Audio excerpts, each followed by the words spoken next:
Hey everyone, Siam here. Happy New Year. Can't believe it's 2022. I had to fill out a form yesterday and I had to put 22 for the first time. I was like, God damn it. It's weird being raised by, I'm half Thai, half English, and obviously I had a really super strict Thai mother and nothing was ever good enough for my mum. So I've basically spent my whole life trying to impress my mum. Yeah, I've got mummy issues. But I was there yesterday. It was like the 3rd of Jan going, oh, I've done nothing this year. I'm behind schedule. And I was like, dude, give yourself a break. It's like 3 days into the year. And I've already done a successful sidestep with time this year. So actually, it's been all right. I started off, so yesterday ended up with a $211,000 token uplift on time. So it ended up with, what was it 90 extra time or something like that. What was the price? It was about, call it 329. Yeah. Sorry, 70, something like that. Yeah, can't remember. But anyway, so first of all, I want to say massive thank you for everyone that commented on this video. I mean, it really bowled me over. There's over 1,000, what was it? 300 odd comments, and obviously the majority of them were lovely people. There's always people I'm going to piss off and rub against the wrong way, but yeah, I've always wanted to help, so I will continue to make some videos. Obviously I'm going to spend a bit more time, more effort, being more considerate on what I say, because I'm aware people, no matter how many warnings I give, people will still completely ignore what I say and do the opposite thing. So I think we all need to put our big boy and big girl pants on. And the number one thing with investing is that you have total accountability and responsibility for your pot. And if you go and put 100% of your own pot into something based on a YouTube video, you got to do way more research. I mean, I know what I'm doing, and I still spend a good 4 or 5 hours a day doing crypto stuff. And I've been trading for over 18 years now. So if I'm still putting in the effort and the sweat, blood, tears, time, and whatever into this, you need to as well, even if you have a full-time job. And to give you more perspective, I've got 10 companies that I run with roughly 65 staff and growing, 2 young kids and a very hectic family. I'm not allowed to work from 5 o'clock in the afternoon till everyone's asleep. So I literally have to fit all of my crypto stuff in and around my working day, lunch breaks. Not that I ever have a lunch break, but also from 10 o'clock till 2:30 every morning. So literally all I do is do crypto stuff and play Age of Empires every night. So anyway, that's that. So today in this video we are going to talk about, thank you, just done, so it really does mean a lot to me. We'll talk about portfolio allocation, because it's very important seeing what's happened in the past. And the other thing is, like in some previous videos you may have seen me put a couple $100 into a certain coin or whatever and think that I'm going all in on it, but it is not. I never put more than 5% of my total pot in any bullshit brand new DAO or whatever, because most of my portfolio is in time, always has been. And so, if I'm putting stuff in, it's literally, normally it's around the 1% figure. So I put 1% of my portfolio in a brand new DAO during its ignition phase, and then once it turns to 2 or 3% of the portfolio because of the price going up, I then pull out my principal, bit of profit, and then let it ride, until the support is broken. Then I sidestep. So that's how I operate. It's how a lot of people operate, as in bigger wallets.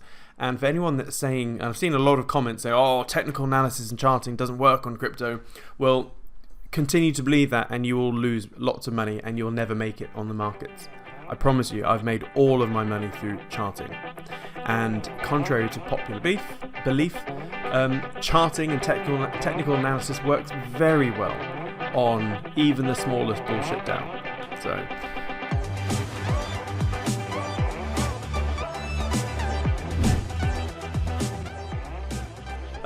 so we'll talk about portfolio allocation for a bit and then some DAO charts. So first of all, I think this is super important. You really need to understand your life orchestra, because it definitely dictates what your cryptocurrency portfolio should be, should be. And the way I operate, the way I look at everything is I always imagine, by the way, if you've seen all my stuff before, I'm so sorry if I'm repeating it, but repetition is the mother of learning, so pin your ears back and listen. But yeah, I always imagine I'm an alien, a smart alien visiting Earth for the first time, trying to blend in to a degree. And when I look at the world of working, so when you look at working as like profession, career, job type stuff, and also investing, I think, what would a smart alien do? You know, if they, first of all, they'd think with first principle thinking, and so you'd look at everyone, you'd look at like every possible career path you could do and the way that you orchestrate your life, and they would just find the most logical thing to do. So a very quick one, if you were to just take, like, I'm in the UK, doesn't matter where you are, if you're, let's say, in a developed country and you just did a normal demographic spread, so if you'll find a normal Gaussian distribution, okay? So let's say it's in terms of wealth, so you'll have sorry, I'm really immature. Every time I do this, I always somehow end up drawing a cock and balls. But it's, and I'm not trying to do that, I'm just trying to make a point here. Let's do a different color. So you could say this is, you know, poor and then super rich, okay? So if you go from multi-billionaires to people living on the streets, let's say. So you have a whole bunch of people, not that many, but are super poor. But if you look at everything within 2 sigma, so it's basically everyone, I think 95% of the population will be in this sort of zone around here. And then you obviously have the outliers over here with the super rich. Now, as a smart, intelligent alien visiting Earth for the first time, and you're wanting to avoid here and also here, but wanting to go into over here, well, you would basically analyze, what do the rich people do and what do these people do? Again, I'm not trying to throw shade at anyone, I'm just trying to be as objective as I can. And I did this a long time ago, many years ago, and I wrote down what everyone's beliefs, thoughts, and beliefs, thoughts, habits, and actions were. Those 4 things, okay? And this is super important, because when you, and it's in this order, so people have a belief system, and from what they believe, they then start thinking, belief, thought, habit, and because you tend to do things on a regular basis due to your beliefs and your thoughts, and then actions, or I should do these in beliefs, thoughts, habits, actions, and it's in that order. So and I wrote out a massive list of everyone's beliefs, thoughts, habits, and actions in these categories over here. And I won't bore you, but the main ticket items here are do the 40-40-40 plan, so where you work 40 hours a week for 40 years and then end up retiring on a pension 40% of what you struggled to live on in the first place. Everyone over here is obsessed with buying a house, saving up a deposit, spunking it on a house, parking that capital, which does nothing for you. Don't invest properly. So most people don't actually invest. And when they do, when they think they're investing, they just park it in a tracker fund. They'll probably play with some ISAs, or even worse, some premium bonds, or lottery tickets, all that sort of stuff. And so if you want to be ending up in, you know, the masses or down here, then yeah, by all means, go and follow these beliefs, thoughts, habits, and actions. But I promise you, it will not get you into this rich area over here.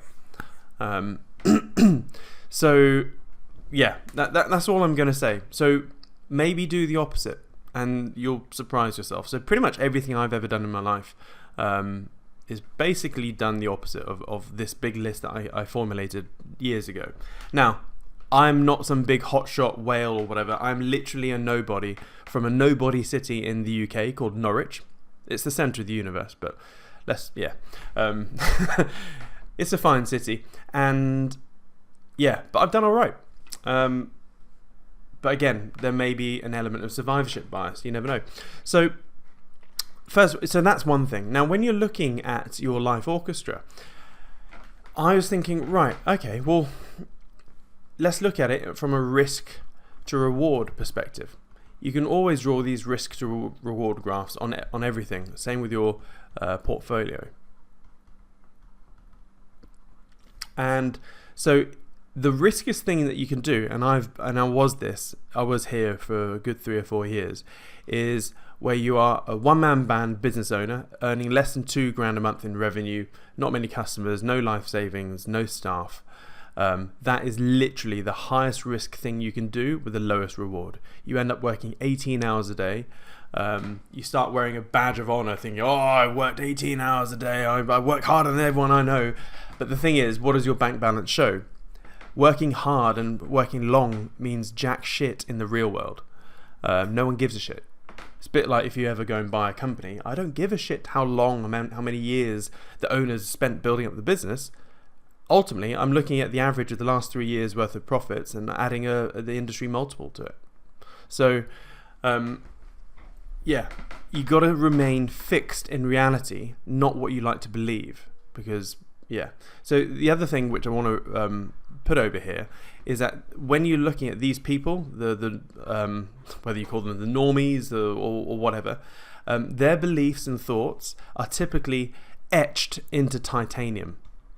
Metaphorically speaking, titanium. And they're very resistant to change. Whereas people down here in the rich category, their beliefs and thoughts, or their belief systems, are typically sort of scrawled in sand. Same with me. I am constantly doing 180s on my beliefs and whatnot based on new data.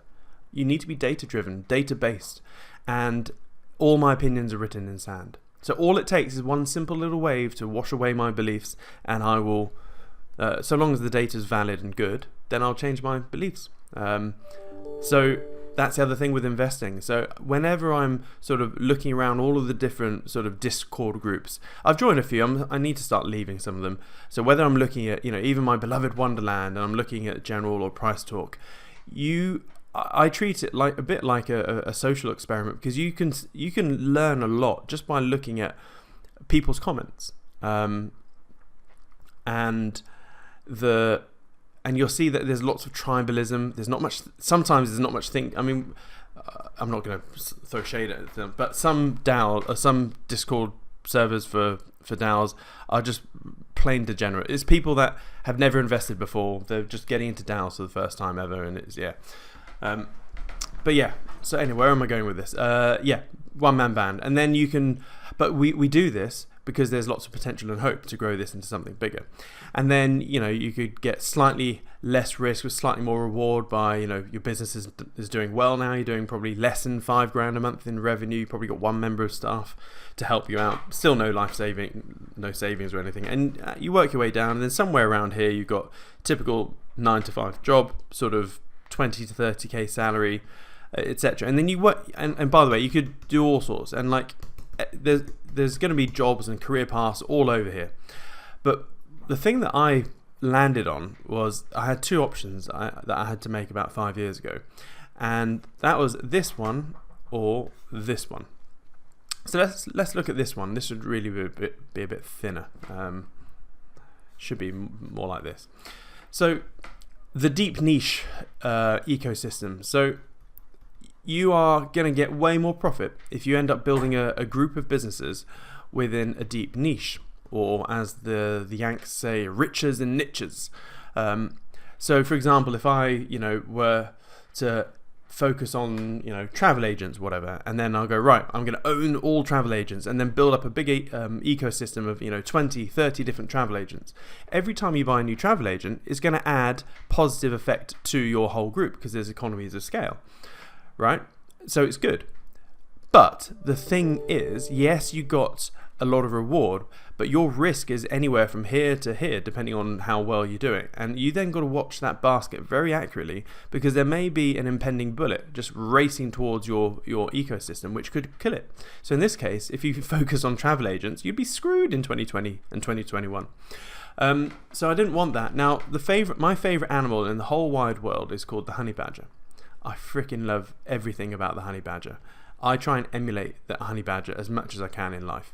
And so I thought, screw this, I'm going to set up the Honey Badger Life Orchestra, whereby I'm going to have a whole bunch of businesses in lots of different sectors so that nothing can hurt me. And 2020 was a prime example. I think 5 of my businesses pretty much almost went bust. They were bleeding cash, and the rest were doing average, and one was doing okay, but I was still safe from a financial point of view. So this is what I do. I fully admit I won't make as much profit as I would if I had a deep niche ecosystem, but I'm cool with it. Now, here's the thing. Because I have a highly resilient life orchestra, as in the way I've orchestrated my life is highly resilient, it means I can take bigger swings and more often swings, or a higher frequency of swings with my investing. So I can, whether it's cryptos or whatever, I can put in a bigger amount and swing hard and aim for the fences, aim for the hills. And if I miss, yeah, it'll push me back a little bit. But if I connect, game time, baby.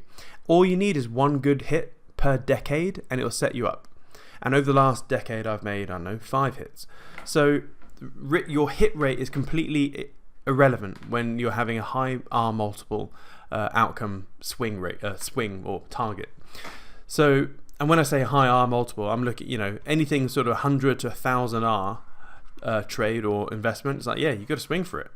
I mean, let's take 1,000 R trade. Like, you could lose 999 trades in a row for that last one to win, and then you'll be in profit. But obviously, your hit rate's not going to be that shit.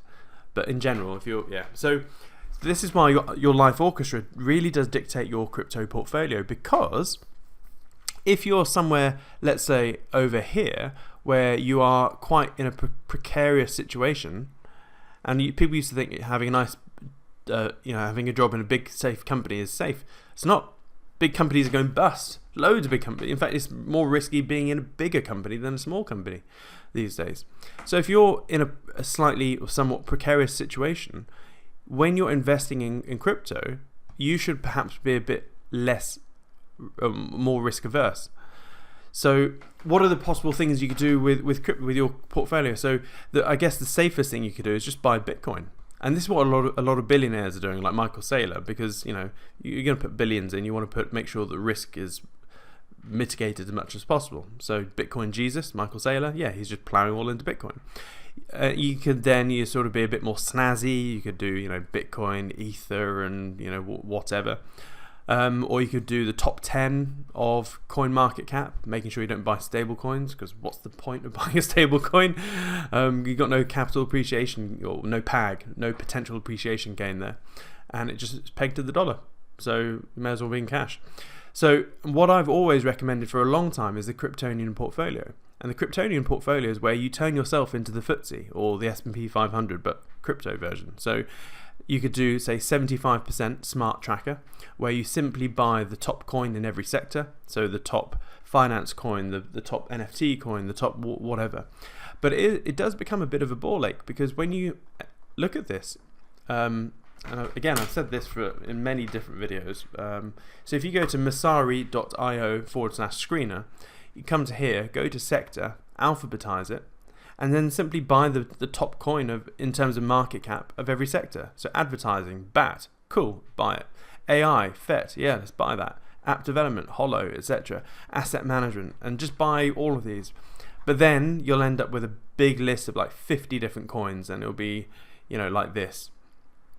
But you're somewhat spreading your basket, so to speak. So that's what I call smart tracker. You can then save, maybe 5-10% for punts, your favorite shitcoin, and then the remaining over here for solid plays, whatever you have an affinity with. Now that's what I've basically done from sort of 2017 all the way through to sort of 2021. Basically until I found rebasing DAOs. So really, since sort of late summer, I've just gone all in on DAOs. So I have my thing called Siam's pots. So Siam's pots is basically you have sexy pot, saucy pot, boring pot, and you only do cash flowing crypto. So anything that gives a yield. So obviously the boring stuff is going to be like Ether, Cardano, Polkadot, stuff where you're looking at less than 15% yield, Atom, all that sort of stuff. So that's boring. The saucy stuff, you can have, there's all sorts of stuff, between 20 to 100% APR. And then the sexy stuff is, rebasing DAOs like time and etc.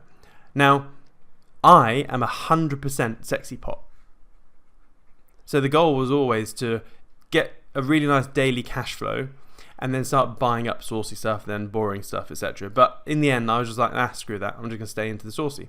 I'm swinging, basically, because even if I lost everything over here, I'm insulated because of my Honey Badger Life ecosystem, or Life Orchestra. But for most people, I've got a good friend that's, I think he's got, what is it? I've got a few people to do this. So it doesn't matter. I mean, you can have like 25%, sexy with a high APR, etc. And then, maybe 25% in saucy, and then half your pot in boring stuff doing the Kryptonian portfolio, but cash flowing ones. So it's really down to you. So portfolio allocation is really, really important. So that's a bit more context of where I come from. Now some DAO charts. I'm aware that this is 21 minutes already. This is, no one likes a long video. Well, mind you, someone once said there's no such thing as too long, but too boring. So hopefully this isn't too boring. And I'm not being paid. By the way, I never get paid for any of my videos or anything, but I've recently become obsessed with these Colin the Caterpillar mini rolls. They are so freaking good.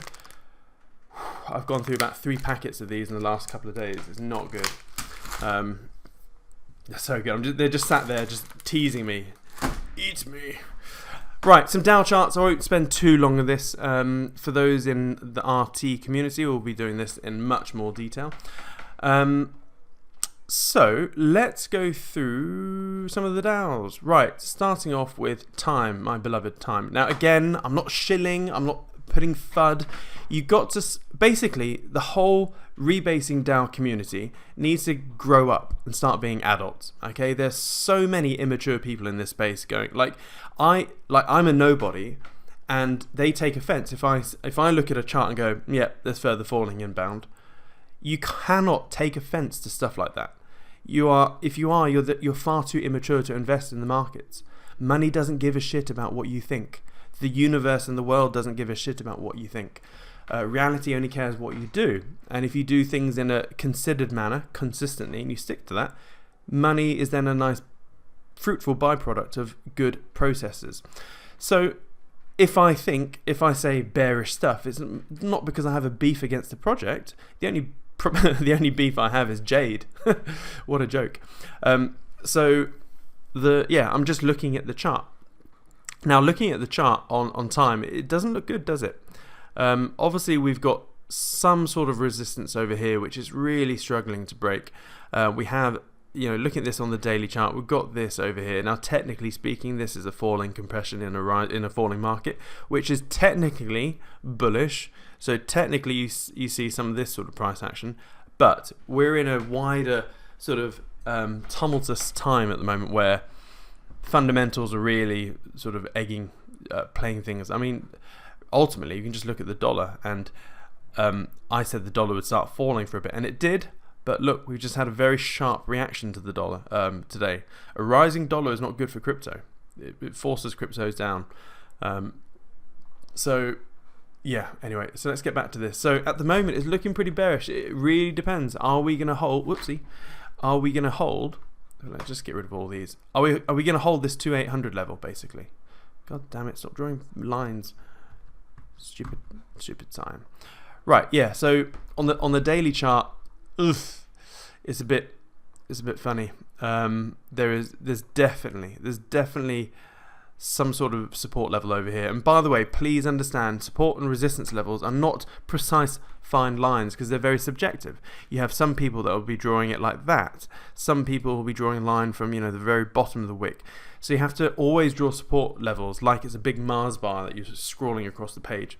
So it's support and resistance levels are more ranges.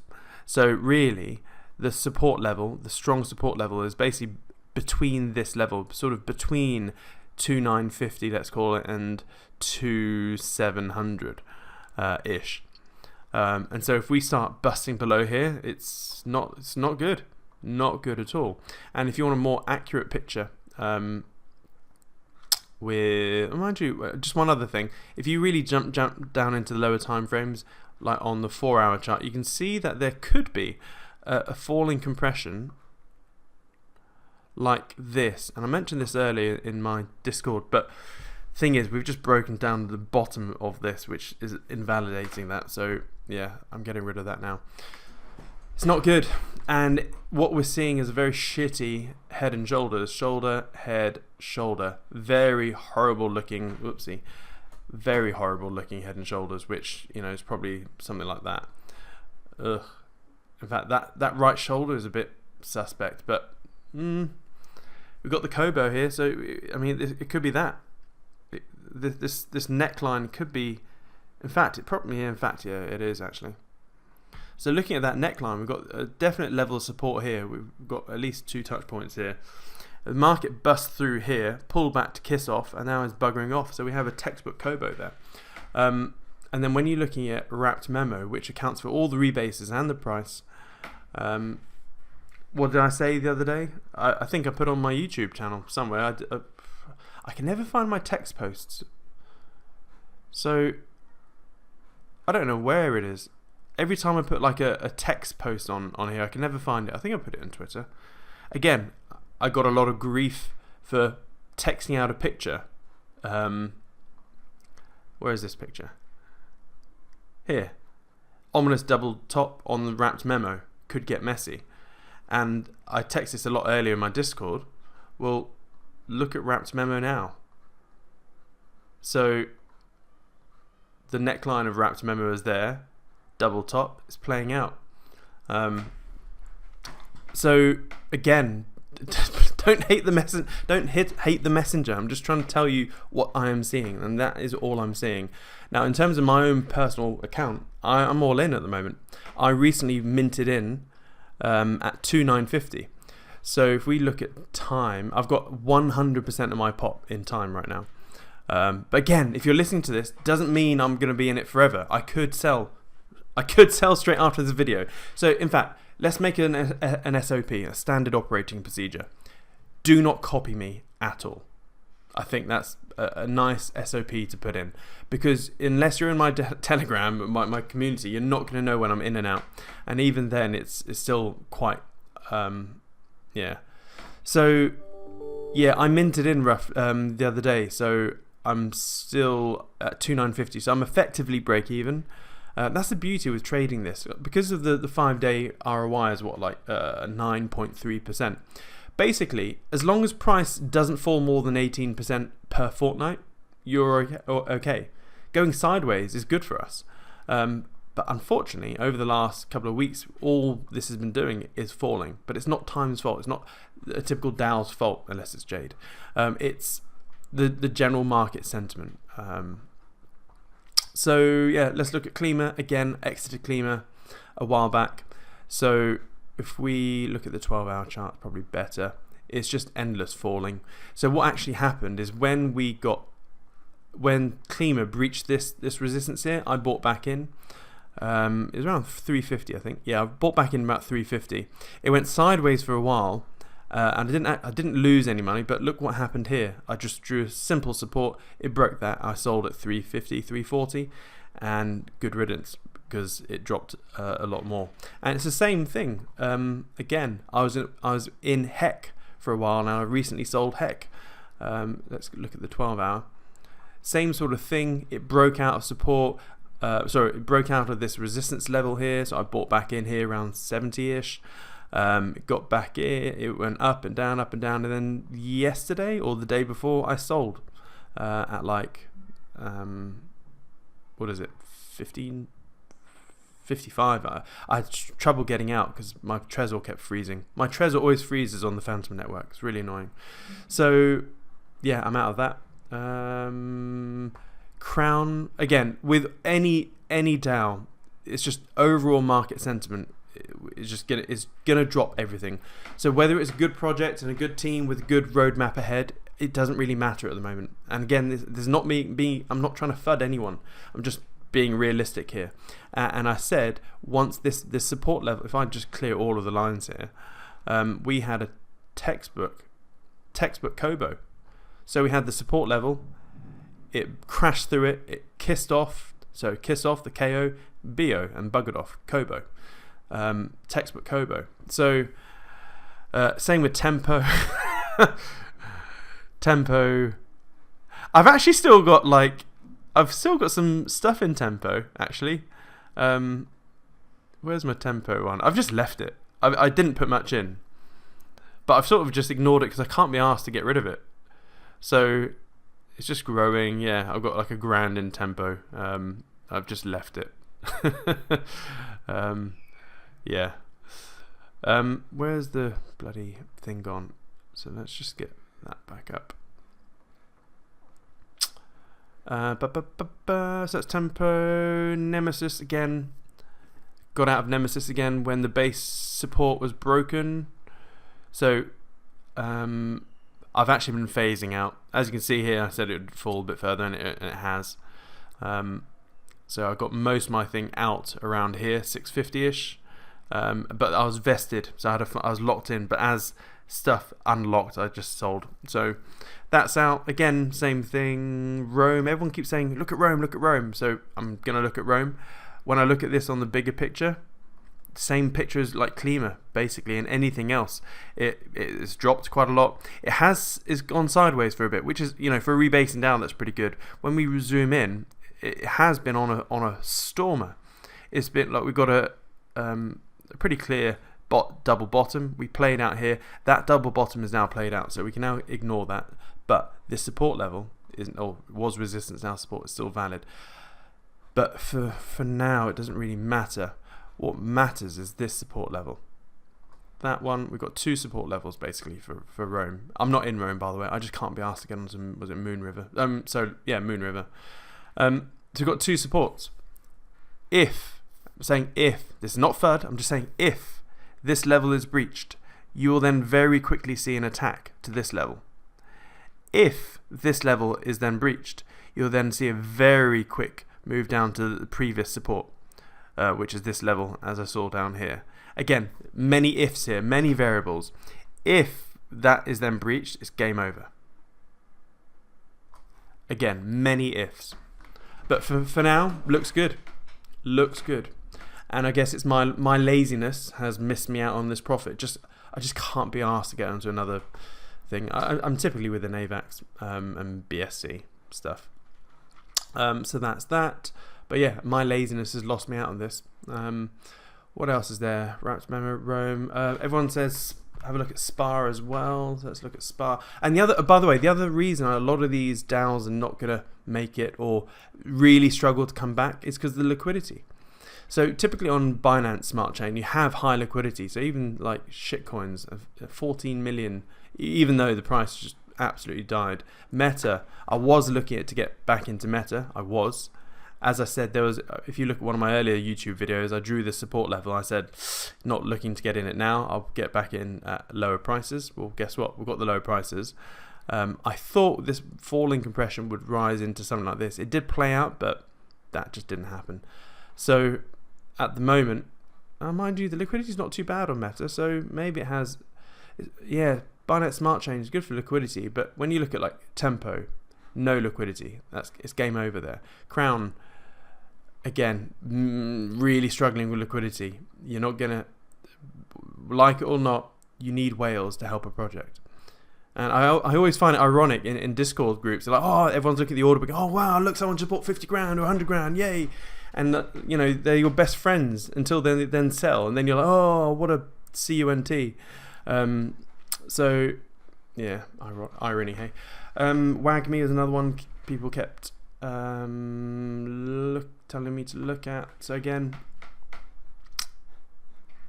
like I said there'd be further falling here. Hasn't happened yet. The same reason I said that this fall, as in bearish rectangle, is still in play. If anything, it's rising upwards, which is actually more bearish. So it's a bit more of a rising channel. But at some point, this is most likely gonna fall. So I'm just not interested in it. But anyway, mind you, the other one fell almost exactly to the level I drew. 35 minutes, 5 o'clock, I've got to go. Hope that helps. Love you all. I really do genuinely hope this helps somewhat. Please don't ignore this. See you soon. Bye.